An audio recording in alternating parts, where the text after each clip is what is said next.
10 o'clock edition of the UBC News Tonight, broadcasting live from Nile Avenue. My name is Wadulo Markanold, Mugalu Muhammad on sign language, and without further ado, let's take a look at tonight's top stories.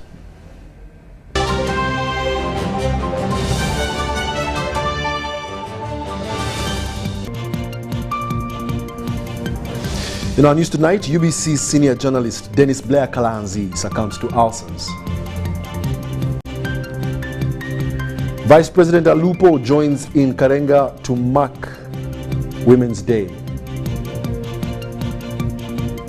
UPDF kills 31 ADF fighters in the Democratic Republic of Congo. And Kololo teachers sensitized on new lower secondary school curriculum.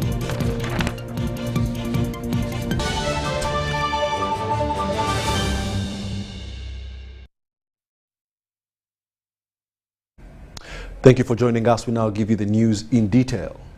To start off, the Rwandan Patriotic Front, the country's leading political party, is marking its 35th anniversary, reflecting on the transformational journey from the launch of the War of Liberation in 1990 to a nation transformed. As a precursor of the RPF Congress to be held this Sunday in Kigali, Rwanda, the party has organized an international conference which was attended by many dignitaries, including party secretary generals from different African countries. NRM Secretary General Richard Todwong spoke to UBC on the sidelines of the conference in Kigali, Rwanda. Let's have a look. President Paul Kagame graced the closure of the RPF International Conference, which saw political leaders and international guests discuss Rwanda's political, social, and economic progress over the last 3.5 decades.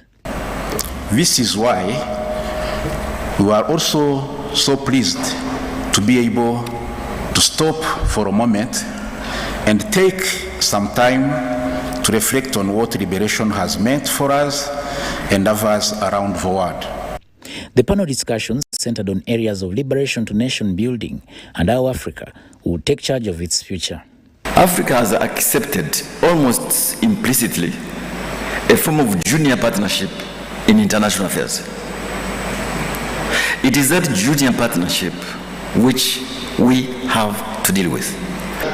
So the process of development really is a process of you moving your production from production and export of less value added products to the highest value. And people have shifted their minds from what they actually know that should be done, that we have discussed and debated, to what they are being told they must do because they need that money that comes with it to implement it. So there is something lacking on our side in terms of ownership of ideas, or even learning to do what we have already learned.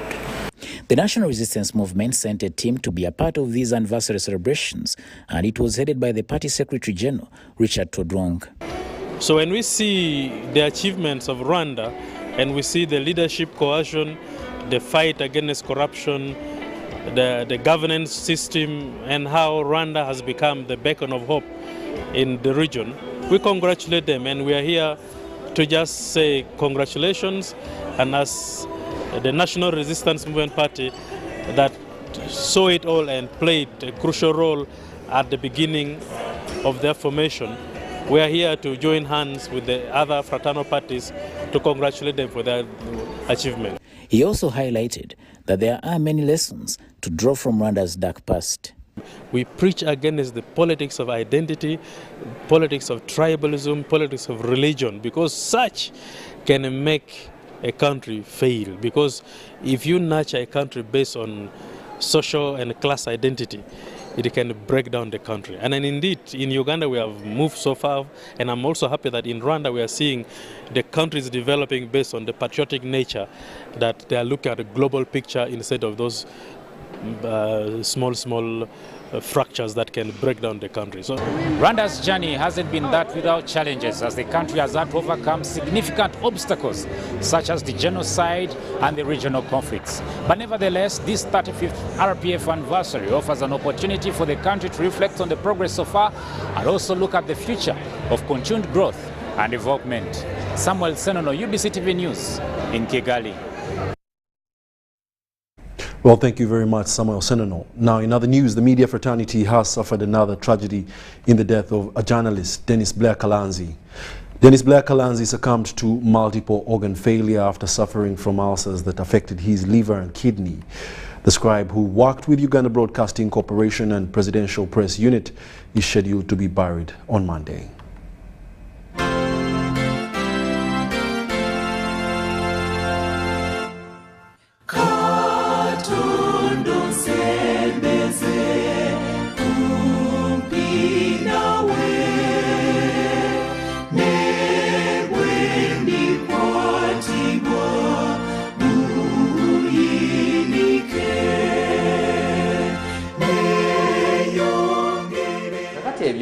Nebirala bingi nnyo byenkutuusaako mu program agafa embuga nze Dennis Blair Kalanzi ntemeza ko yabadde akyali ewala. It is a voice gone silent forever, attracting this somber mood that we found at Mulago National Referral Hospital.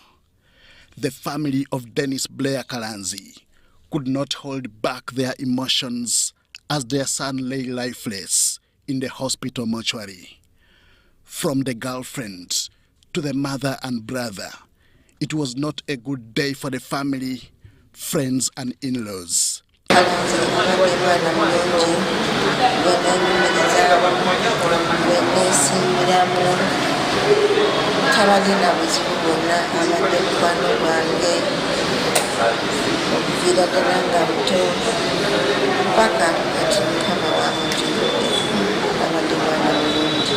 Recounting Kalanzi's last days, both Namalwa Prosi and Raymond Sewanyana shared details of how the deceased met his death.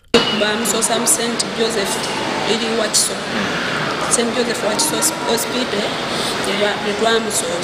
then okulaba ng'embeera ekoze eki agaanye so ne tusaba ne batufaalinga netujja ebulako wano twajjawo nga 17 twasooka mukazi oyo batwambuleeterako oxygen twajjiramu ambulensi. Were admitted with complications in the liver. The doctors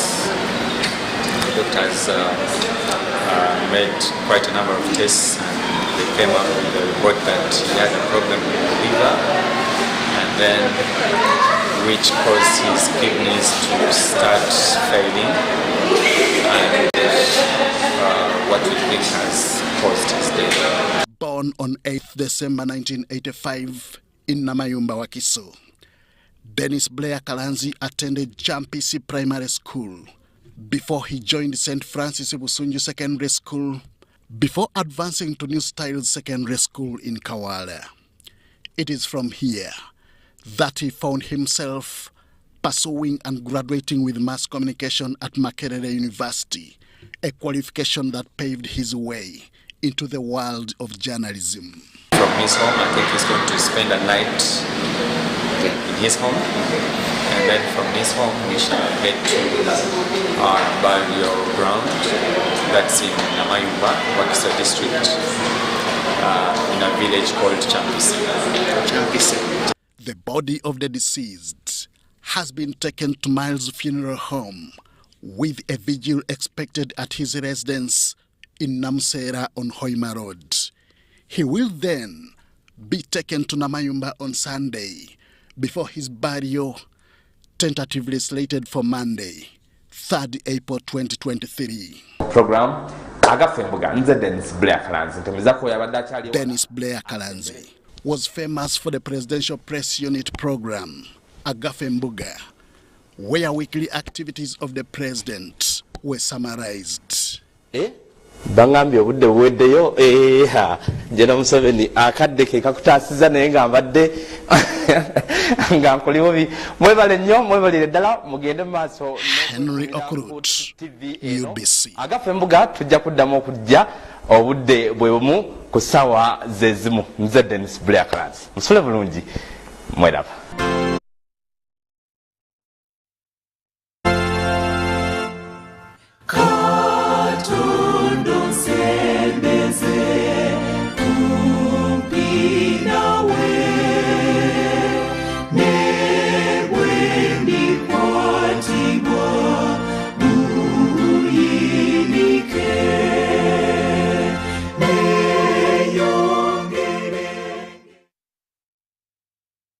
Truly gone too soon, Dennis Blacklands. We surely will miss you.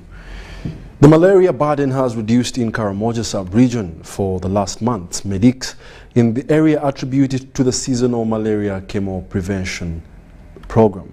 Now, seasonal malaria chemo prevention is administered to children between 3 to 59 months to prevent them from getting malaria. The program has been operating in the 8 districts constituting Karamoja sub-region. Let's have a look. Karamoja sub-region is a semi-arid area which is water-stressed, and one may think the place could be free of mosquitoes, but the region has the highest prevalence rate for malaria in the country, but the transmission is seasonal. Karamoja is the only region in Uganda that has what we call seasonal malaria transmission. It is single, it's the longest. But outside the period we are talking about, we know that malaria is still there, but not much. We know during the transmission side, we know that more than 60% of the children get malaria, and the transmission is very high. Dr. Anthony Noe, a senior country technical coordinator at Malaria Consortium, attributes the problem to wrong use of mosquito nets. Come and reside in the households inside there. But also we know that it's a very common thing in Karamoja. When people are traveling, usually have these bottles, and children ask for bottles. And those bottles, when they are, after using them, these plastic bottles don't rot. They throw them outside there, and water can collect in there, and the mosquitoes can actually start breeding. Following the persistent increase in malaria cases in Karamoja sub-region, the Ministry of Health, through the National Malaria Control Division and Malaria Consortium, introduced seasonal malaria chemo prevention. A child between 3 months to 59 months, monthly doses of anti-malaria. During that time, when malaria transmission is very high, okay? That child, when that child is given anti-malarials, in the blood of the child, the anti-malarials for 28 days. So when the child gets a bite, mosquito bite, even if it's infective, it protects that child from getting. So over 200,000 children have benefited from phase 2. Leaders and health workers commended the seasonal malaria chemo prevention. Children that receive all the 3 doses every month, more than 90% of them don't get any malaria episode during that period of time. So meaning the drugs are very protecting, they are protective, they're providing a very good protection against malaria. It helped a lot.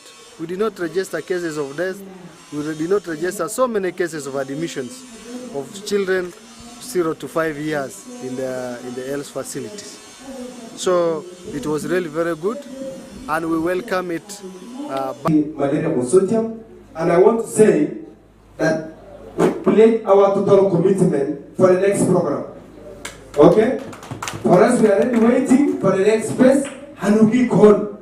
Otherwise, Despite this intervention, medics here are worried on the increasing malaria burden among children above 5 years of age. Interrupt the transmission. We must make sure that even the older ones are covered. At the moment, what we can use is using the nets. We know that this year, the government is going to give out nets. But also we encourage people that have nets to start using them. But also we plan to do what we call test and treat with other partners, so that the older ones are tested and treated. The young ones are covered with the medicines we give. So that in the end, the household, you find there is no malaria. The focal person for the seasonal malaria chemo prevention at National Malaria Control Division at Ministry of Health, Dr. Jane Irene Navakoza, explains government strategies to end the malaria burden. By 2025 have reduced malaria deaths by 75% of what they were in 2019. 2019 we were having about 210 deaths per 100,000. So we want to move it to 75% of that. We also want to reduce malaria infections and malaria morbidity by 50% by the year 2025.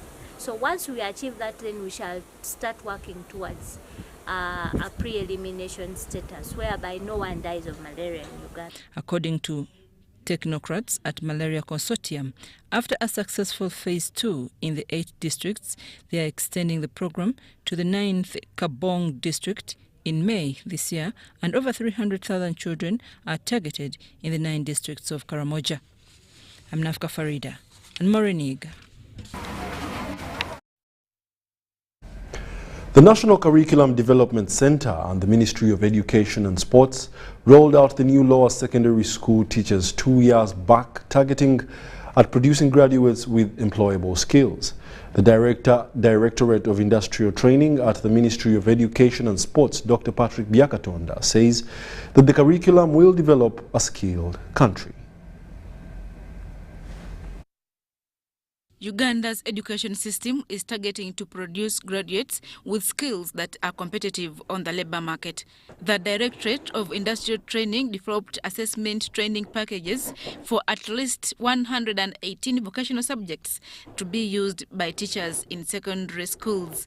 The Directorate of Industrial Training, Dr. Patrick Byakatonda, says students completing the lower secondary curriculum will be employable. The new curriculum is competency-based, and the competency-based curriculum, the body to give you the level of competency is the DIT. That is level 1 competency, which means work under maximum supervision. Byakatonda was sensitizing teachers of Kololo High School on the new curriculum setup. He calls on schools to register their students for the assessment come November. We have taken through the teachers on how they can teach DIT and how the assessment of DIT can be done.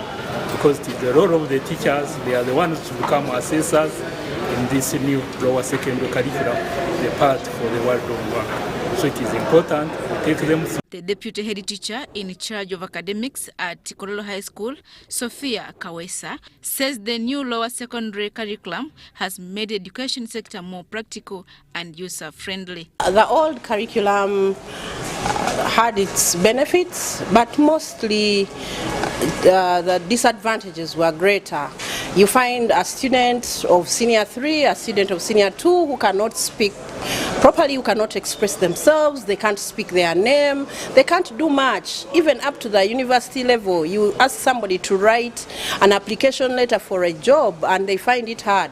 This curriculum is giving learners practical skills, hands-on, so that someone can do something for themselves given the level they are at. You find a senior 2 student can hold a debate, they can challenge whatever theory you put before them eloquently and fluently. The things they are doing, we find learners carrying out projects. 8 vocational subjects for the start to be assessed by the Directorate of Industrial Training include agriculture, art and design, entrepreneurship, performing arts, ICT, physical education, technology, and design.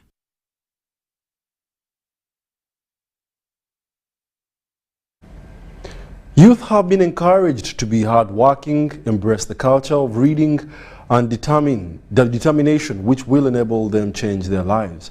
This was communicated by different speakers during the launch of Irene Birungi Mugisha's book entitled The CEO in You, at a dinner graced by the Minister of Justice and Constitutional Affairs, Norbert Mao, in Kampala.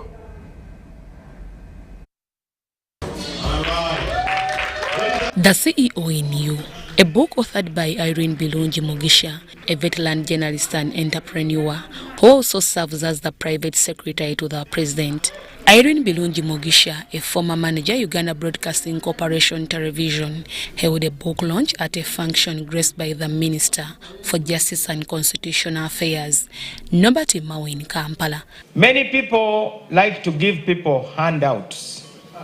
In reality, what we need to do is to give people a hand up. So, let's start a new culture of not giving handouts, but giving a hand up. The discussion with the Honorable Mole Kamukama, all those are people who have given you a hand up.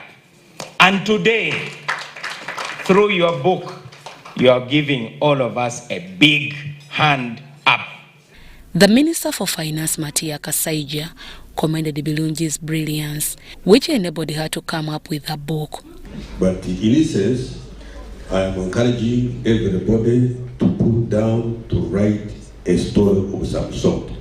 Because in these writings is what the children who may come after we have gone, they will be able to say, these people were like this and were like this. Irene Bilungi Mugisha applauded Maurice Mugisha, her husband, and those who gave her support in coming up with a book. The children we have given birth to believe that everything is online, and what they see online is what is going to make them shape their narrative in one way or another. I would always wake up in the wee hours of the night in Nakasero, and 3 p.m. or 3 a.m. I would be up and I'm really seeking God's intervention. I'm saying, what can I do next? And that's how I continue the pages every single day. The Deputy Managing Director, Uganda Broadcasting Corporation, Maurice Mugisha, commended efforts by the author for putting ideas together for public consumption. I think we're leaving the boy child out, and we are discovering through the numbers that the boy child is raising themselves, and that's the problem. And it's here in the book. We get comfortable.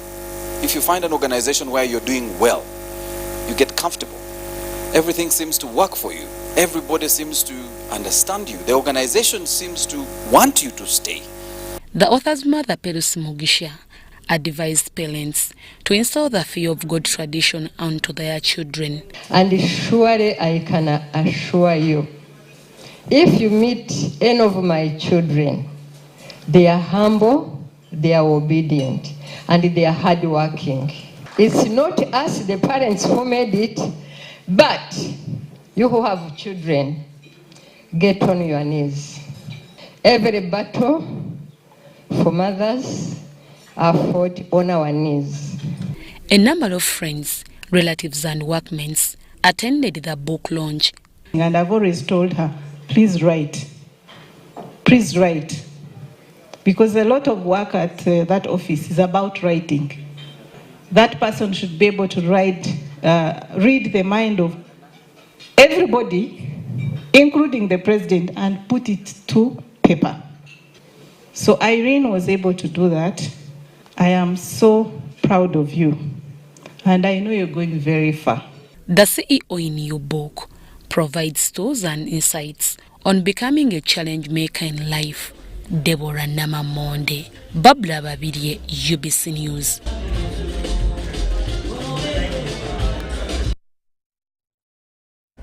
Congratulations, Mrs. Irene Bilungi Mugisha.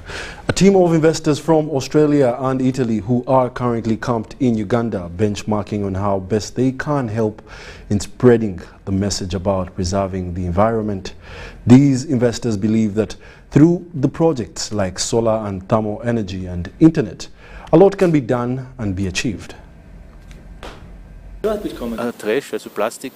Stefan Froschi and Hans Jörg are the two investors from Australia and Italy, respectively, who recently landed in the country.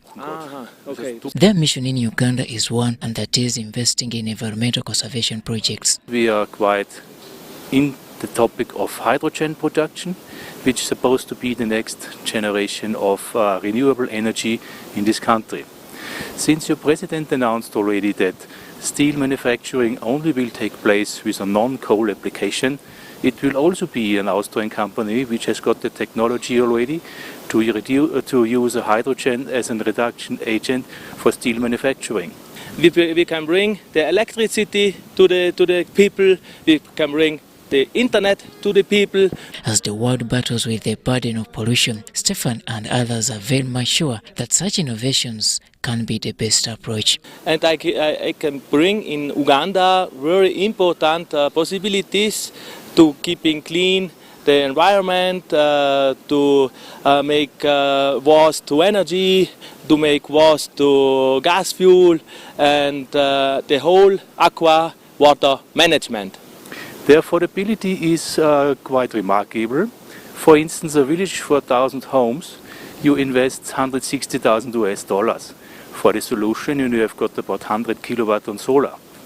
So break it down by 1,000, it's about 160 to 170 US$ per each house, which gives you a base of electrifying. The team is now seeking for government and the public's commitment as they embark on the nationwide sensitizations. So we have got a lot of waste and littering of plastic. Plastic turns to microplastic, which is harmful for the human body. So therefore, there should be a possibility to move away from plastic bottles to glass bottles again, in order to reduce the amount of plastic littered. There is also a technique available which reduces the littering. You can more or less trash to fuel, trash to energy. All these technologies are available nowadays, and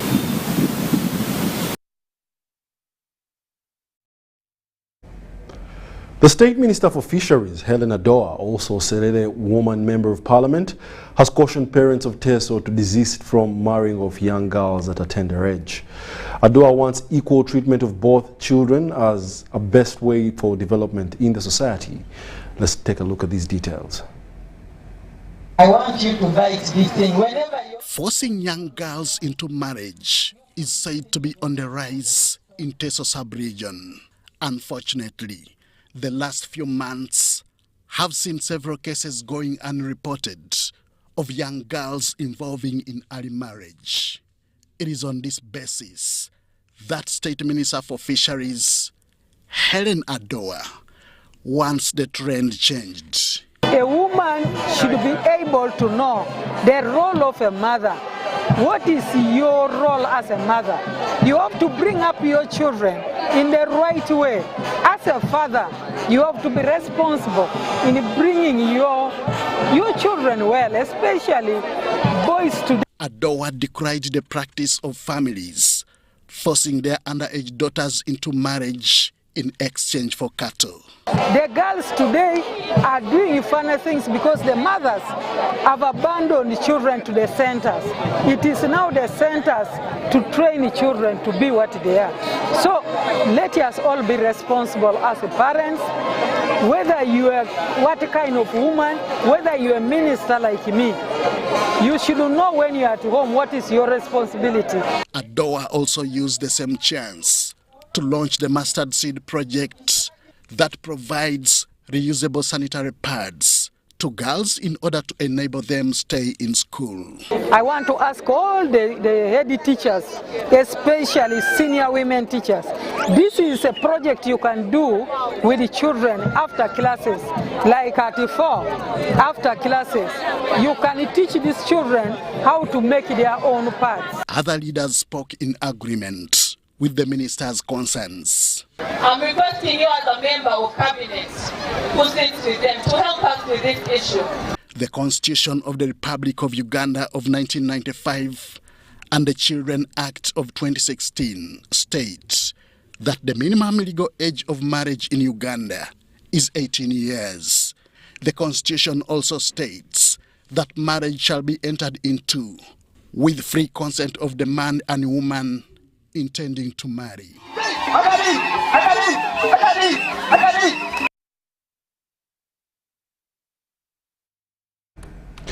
The Member of Parliament Mawakota South Mpigi District, Yusuf Nsibambi, has expressed concern over insufficient resources to enable children with vision impairment access quality education. He proposes to sensitize legislators on Education Committee to allocate funds for the blind children in the upcoming budget.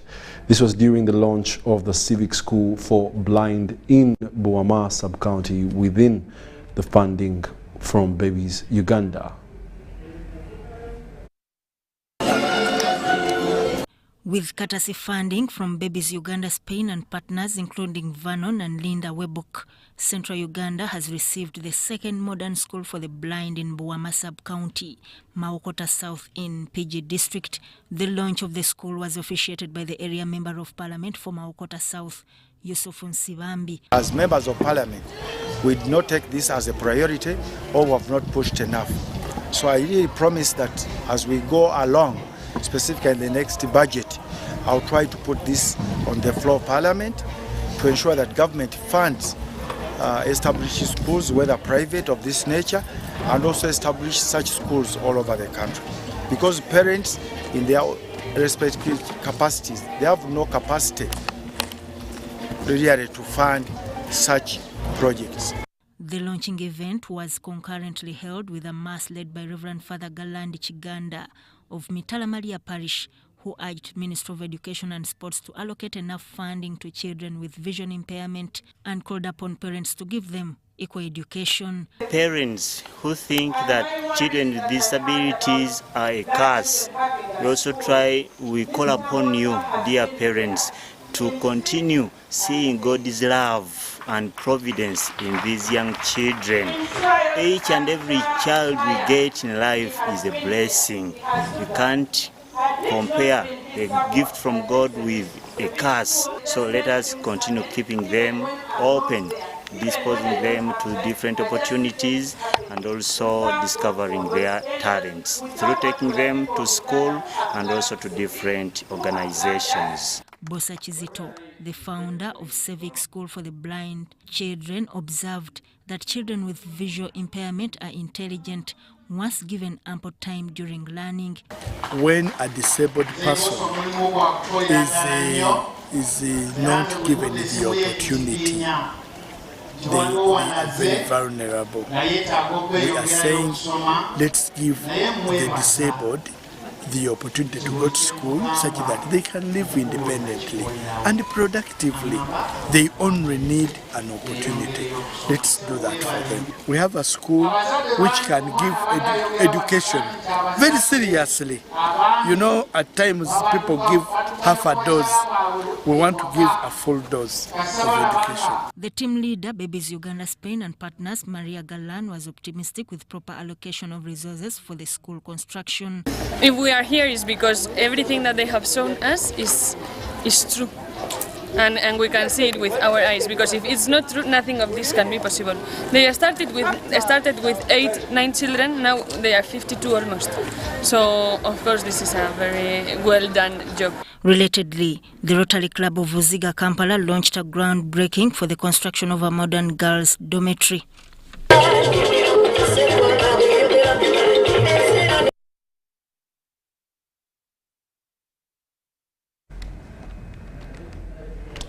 The State Minister for Gender, Labour and Social Development, Sarah Nyirabashitsi Mateke, has commended Stanbic Bank Uganda for impacting youth across the country with innovative skills.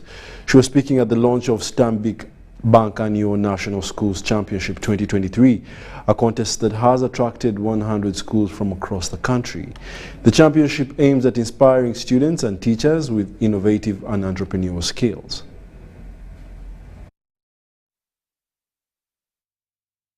It's not only going to impact on our children, but their schools and their community. And of course we shall be able to compete. 100 schools are participating in this year's Stanbic National Schools Championship, aimed at inspiring youth with innovative skills. Boys and girls who had innovated a shoe vera. Whenever it rains, that is the first thing that comes into my head. I wish I had bought that shoe vera so that my shoe does not get spoiled. The Minister of State for Gender, Labour and Social Development, Sarah Nyirabashits, officiated the rollout of the championship that is aimed at inspiring students and teachers into being innovative. These are children who are becoming innovative and who are going to create jobs for themselves and for others. I believe this is a very big achievement for government and for the community, including the schools. Thank you so much. The executive officer, Stanbic Bank, Emma Mugisha, explained that the bank is investing over 1 billion shillings into the National Schools Championship, starting at regional up to national level. We moved from the 187 applicants to 100 who are now taking part. Of those 100 now will do the competitions regionally. Then we'll have regional winners who will then come to the finalists. Now at the finalists is where we will invest into the businesses. But when we go back to season 9, we'll go back to these schools and find out the projects that we started. Over 60,000 students are expected to benefit from the Business Ideas Challenge under the theme Powering Innovation for Job Creation. We can only do so much. We are now not going to go in schools and impose on the school. The most we can do is empower teachers and the teachers, which we have been doing so well. And we've seen support of the schools coming on, that they appreciate the project and then are able to have it running continuously in the school. Yeah. Yes. Yeah. And that is happening for schools like Chibuli. We've had it on for about 4 years, Mary Hill 5 years. So that is great. It is surely continuous.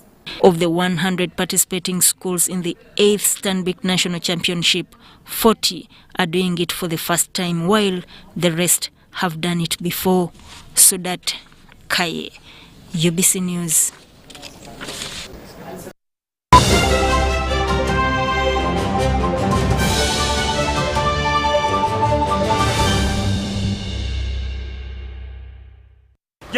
Jerry con. Jerry con. Hey, Master Blaster. Touch him, man. Bang Jerry con with muscle.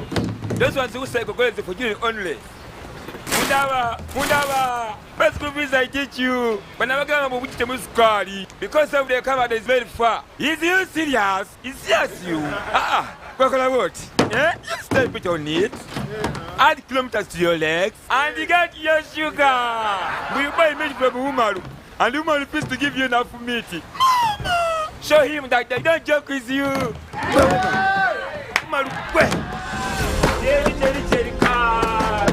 okukakaluka n'okulungi kwetaagako omuntu akuyambako n'olwekyo tujja kukuteerawo embeera esaanidde osobole okukola ekisinga awamu teri kitulema.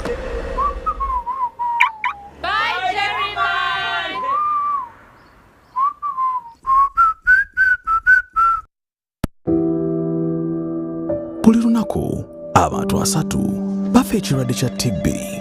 Buli lunaku Abannayuganda 247 balwala ekirwadde kya TB.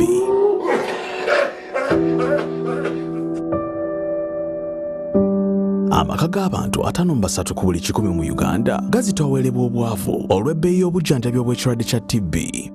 TB assa ebirooto n'amaka. Ffenna twetaaga omukisa ku bulamu okukakaalukana n'akamwenyo.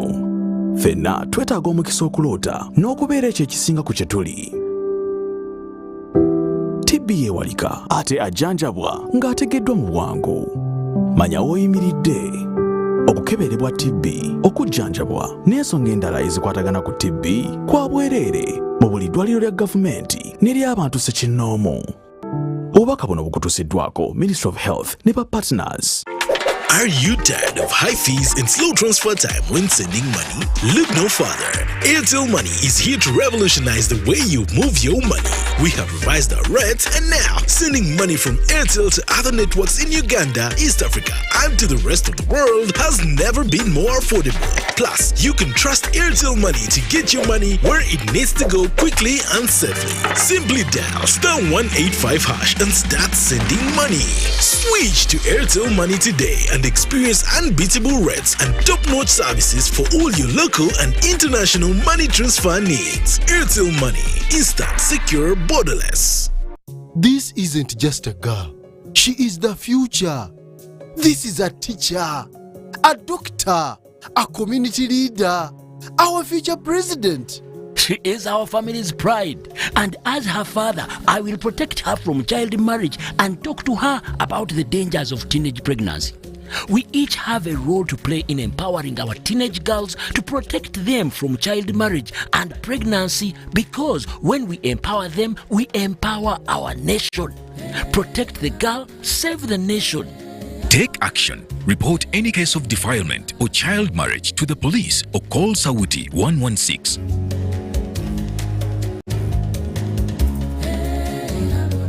Iwakato, this is a quick call. I'm almost out of minutes. Now, the center.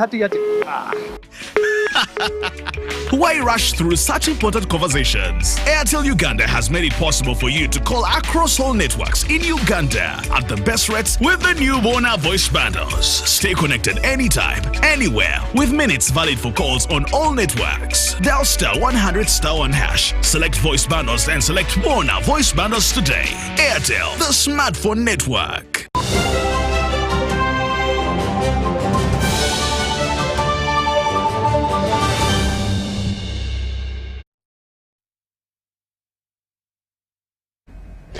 Welcome back. You're still watching the UBC News Tonight, broadcasting live from Nile Avenue, and we delve into more stories. The woman member of Parliament, Palisa Kevin Kalao Jinga, has encouraged the people of Palisa to focus on commercial farming in order to boost their income generation. Kala disclosed this during the belated Women's Day celebration at Obutet Primary School in Obutet Sub-County, Palisa District. Palisa is one of those poor districts in eastern Uganda where locals solely depend on subsistence farming due to a number of factors, including shortage of land and drought. Most of them yield poorly from farming. In her keynote speech, the woman member of parliament, Palisa, Kevin Kala, reveals that she is concentrating more on high production in their families through empowering them to prioritize commercial farming. In Palisa we have a problem of land. Most of our land here is covered by water bodies, but nevertheless I want to encourage them to utilize the little land that we have to cultivate some food, to do something so that we can have food in our families. Kevin also says that through the government programs like Emyoga and PDM, she is going to make sure that the people embrace and change their well-being. I want to urge you, my people from Palisa, that whatever little resources that we have, let's utilize it properly. Let's plan very well. As we are planning to receive this money for PDM, let us have a special plan that we can put into use in order to benefit from this program. Nakuti Faith, who was the chief guest and also woman member of Parliament Napak, preached to the people of Palisa on unity. This Women's Day, the theme that was chosen is about education, science, technology and innovation for a gender equal future. It's a theme that recognizes that women's participation in science, in technology, in education is very important because the future is in those things. We want to save our children from slavery. Let's take them to school. Oseku Richard, the member of Parliament Chivale County, also encouraged the youths to be job creators through skilling. The function also attracted many other stakeholders. We have been sensitizing our people. They formed groups, they formed the circles. Now we are at the last stage because as we speak now, some of the officers are still back in the office. They are entering data of the beneficiaries on the system. I want to thank the efforts that has been done by Obutete, the parents of Obutete, by first of all fundraising to begin construction of teacher's house. Justin Nakami, Tanaba Kenneth, UBC News. Youth Integrated Development Organization has continued its Schools Against Crime project. The latest engagement has been at Namirembe Hillside School along Gayaza Road. Let's have a look. With intentions to secure safety in Uganda's schools, Youth Integrated Development Organization launched the now famous Schools Against Crime in 2013. Youth Integrated Development Organization does intervention in health, in education, and then livelihood. In education, we have a program called Schools Against Crime, and that's why we are basically here at Namirembe Hillside today. We are now interacting with the students and now zeroing down to the club members in the Schools Against Crime. We normally call it Shaka Club. Over the years, Youth Integrated Development Organization has been to several schools and reached 240 across the country, with 85 of those embracing the School Against Crime program, and installed fully fledged clubs to speed the message. What do we do in Schools Against Crime program? We are focused on the positive living for a productive education. Number one is that our teachers try their level best to make sure our students excel academically. But Youth Integrated Development Organization comes in to build the other moral part of our children. What Youth Integrated Development Organization does is visit the schools and initiate the program before a follow-up to officially launch the club. We build the morals, we do the sports intervention, and we do now projects. These projects in Schools Against Crime are meant now to keep our children occupied. You very well know the old saying of an idle mind is a devil's workshop. So we do a number of projects. We do rabbit rearing for the children at the school. We do vegetable growing. We do piggery. We do cattle keeping to the schools that have got a big land. One of the schools that has embraced this Schools Against Crime club is Namirembe Hillside School along Gayaza Road. But we as SAC Club, Schools Against Crime Club, help the students to identify those vices that can help, that can obstruct, that can bar them from going to the bright future they want to go to. To ensure this program is certified, a Youth Integrated Development Organization partners with Uganda Police Force, which lectures the youth on many areas of concern.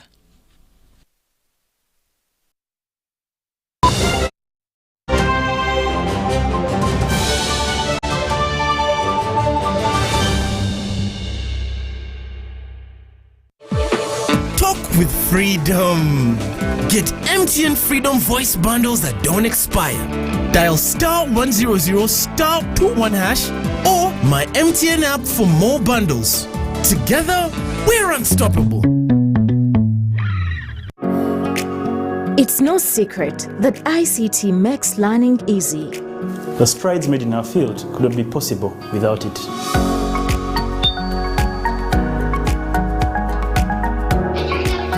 And now we can watch our favorite shows. My radio is my best friend. UCC provides an enabling regulatory environment and policy guidance for healthy competition. We also facilitate ease of doing business in the communications sector through licensing, standardization, spectrum management, tariff regulation, rural communication development, and consumer empowerment. An informed consumer is an empowered consumer. UCC supports local content and innovations. Driving the development of a robust communication sector in Uganda is Uganda Communications Commission.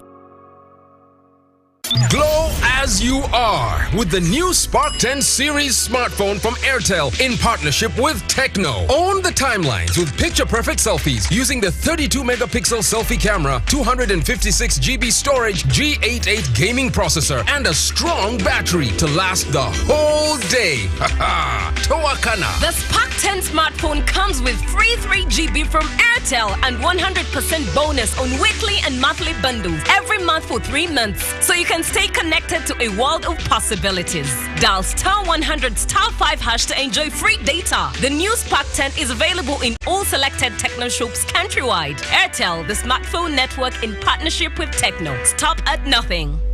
The Ministry of Energy and Mineral Development, under the auspices of the East African Community, will host the 10th East African Petroleum Conference and Exhibition 2023 from the 9th to the 11th of May 2023 at the Kampala Serena Hotel in Uganda. Take full advantage of the investment opportunities in the East African region's vibrant oil and gas sector. To find out more on how to sponsor, exhibit, or attend the 10th EAPCE 23, visit www.eapce23.eac.int. Iwakato, this is a quick call. I'm almost right in minutes. Now, the center. Why rush through such important conversations? Airtel Uganda has made it possible for you to call across all networks in Uganda at the best rates with the new Bona voice bundles. Stay connected anytime, anywhere, with minutes valid for calls on all networks. Dial *100*1#. Select voice bundles and select Bona voice bundles today. Airtel, the smartphone network.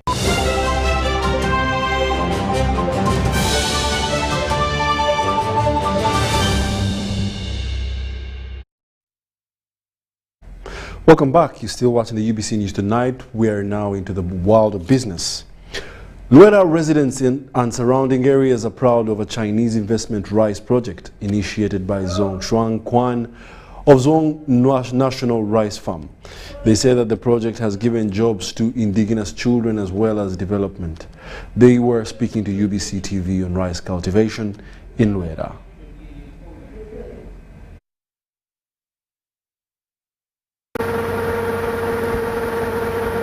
A Chinese investor started cultivating part of Rela wetland located along the Kampala-Masaka Highway in Kalungu district to establish a commercial rice farm despite opposition by some leaders, civil societies and sections of the public due to environmental destruction way back in 2015.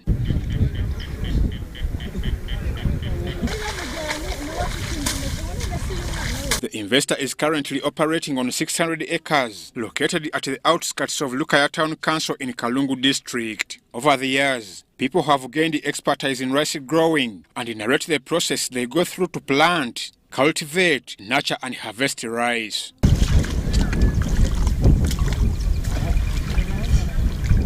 The bed, we first soak the seed. We soak the seed for 3 days. After 3 days, then we bring the seed into the bed. It takes 26 days from the bed to mainland. Seed lays in the bed. It can affected by lice blast, and when the line is too much, heavy rain, it can also cause different diseases like lice blast and lice yellow motor virus. These ladies, they are transplanting. They are uprooting seed, then after uprooting seed, they will bring seed here to this hole. There is a hole here, we have put here the big hole, where we have put the chemical. We first put the seed here before we take to the big garden. Yeah, that's what you see behind there. Tugusimbira mu lines. Guva mu bed nga guli kunako kutandikira kunaka birimo mukaga twara waguruko katono nga birimo mwenda awo yeba kisoboka bagundetera ningusimba wanu bora batusimbira ku lines line eriko dots eri 27 centimeters chovora baguli mu line burungi turi mu kusimba tusimbira mu group tusimba ba group ibera ko muguha bana kuva mu bed kutuka we bagenda kukungulira emyezi ena. Apart from the experience gained, they have been able to start their own rice cultivation projects in the subsistence outgrower scheme.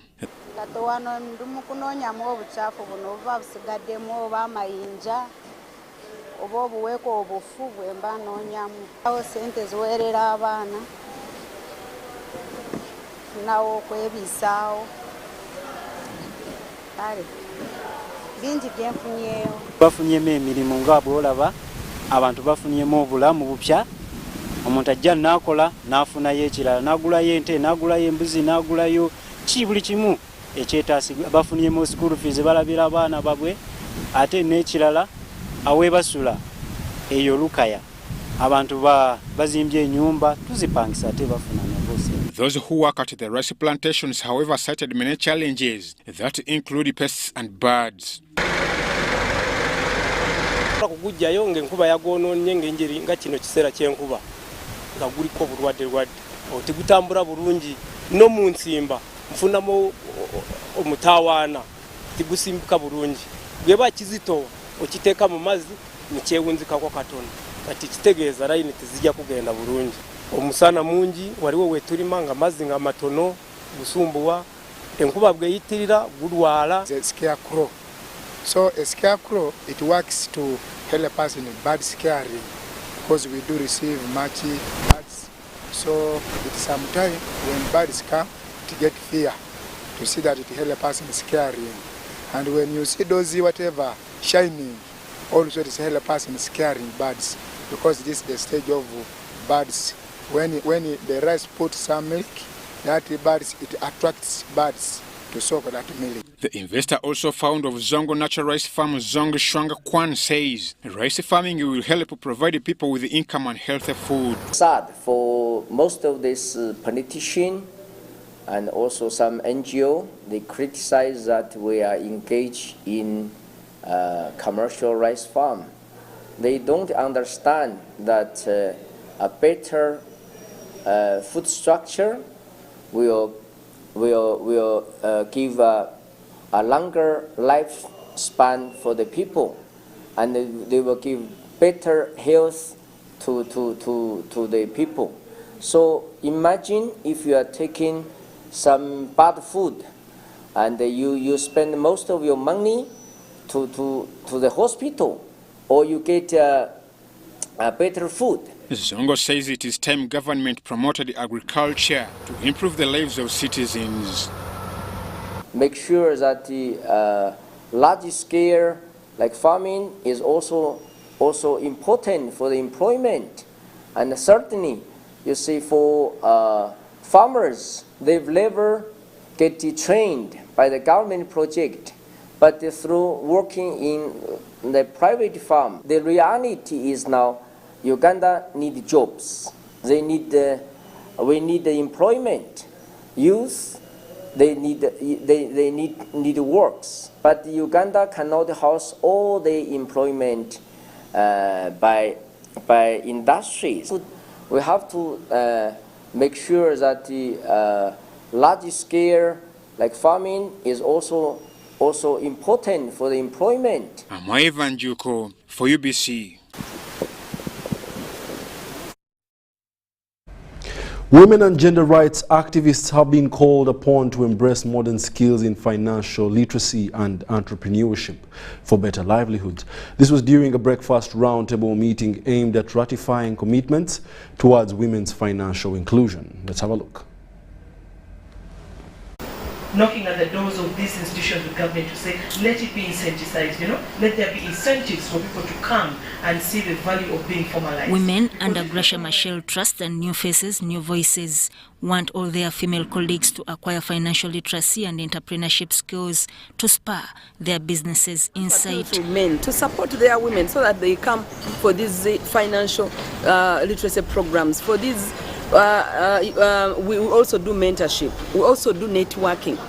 The bigger your network is, especially for us women, sometimes the bigger your social capital. So this was during a breakfast roundtable meeting on how best financial inclusion can thrive among women at Hotel Africana in Kampala. Speaking at the meeting, a professor of ICT, Dr. Gudda Basaza, urged women to be innovative, confident and believe in themselves for financial inclusion. Having the decency to sit down and compare opportunities. There is this money from X, this money from Y, but what are you comparing all this? Today you will find that the poorest people are the ones who are getting money at the highest cost. The forum brought together gender rights activists, financial institutions, business support organizations, government agencies, media fraternity, among others. All of you, when you come, we have the solutions that we can give to you. But the thing is, the solutions are free. We give you the financial literacy, capacity building, we help all this with the legal advice.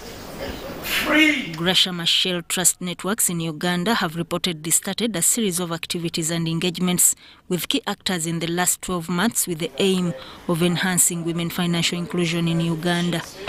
To reach a bigger percentage and not to create a disadvantage to these other women in these other areas, because they need Sudat Kaye, UBC News.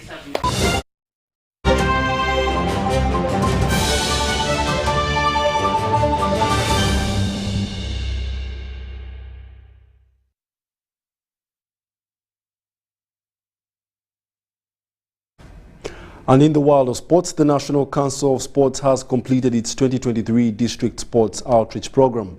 Over the past few days, National Council of Sports technical team has traversed the northeast and eastern parts of the country, as these details share with us. A mission by National Council of Sports purposely to spread the gospel of sports infrastructure and revitalizing district sports councils to increase talent identification and development, among others, has climaxed in Jinja. We also came to deliver on the message of our ministers to ask districts to identify, gazette and allocate land for sports infrastructure development, because it is known that it is not possible for us to promote and develop sport without sports infrastructure. The outreach has revealed a lot, but has importantly impressed National Council of Sports Board members who will use the literature gathered to inform government on where it can set up regional stadia. I mean, of course, athletics has been doing well, rugby has been doing well, cricket, netball, soccer, but we need to do more. We need to go to another level of seeking talent that comes from right across the country, where we have facilities that the National Council of Sports can help in building. And you can imagine, once that happens, then our pool of players in all the multiple sports will be amazing. Council has an agenda which is also in line with the NDP3 to make sure that we develop sports all over the country, because Uganda has so many good talents. We have talents everywhere, and we have seen our athletes becoming world champions. Now the issue has been mainly about sports infrastructures. We are collecting information to help, the government to come up with a proper plan for sports development, a major plan for sports development in the country.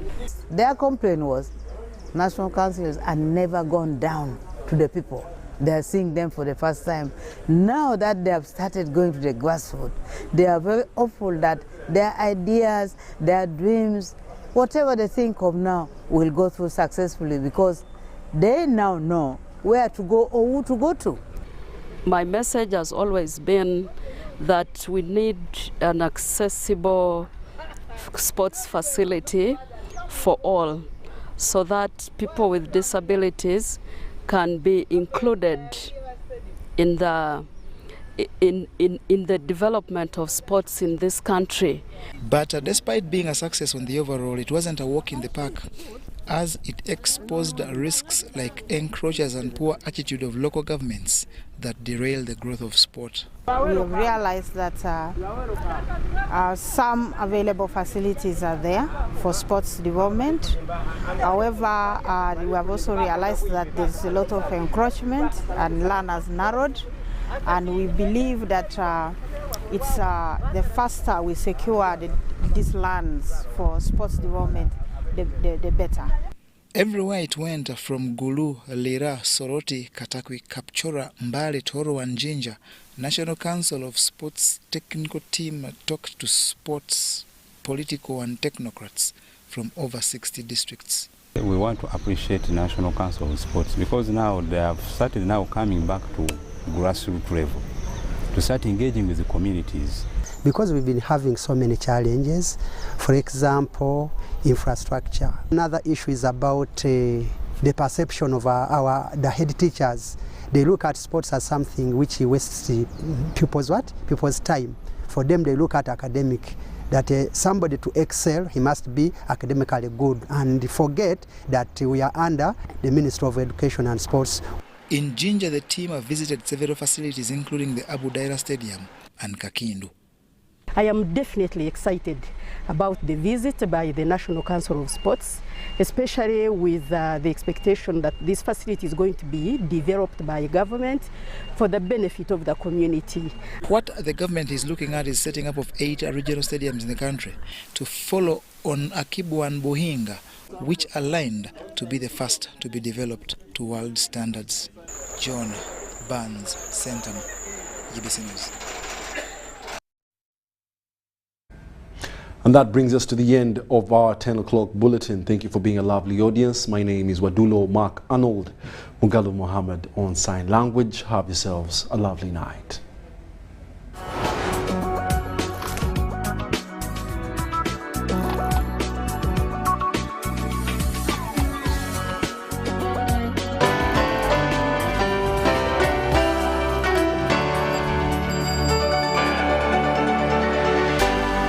UBC, inspiring Uganda.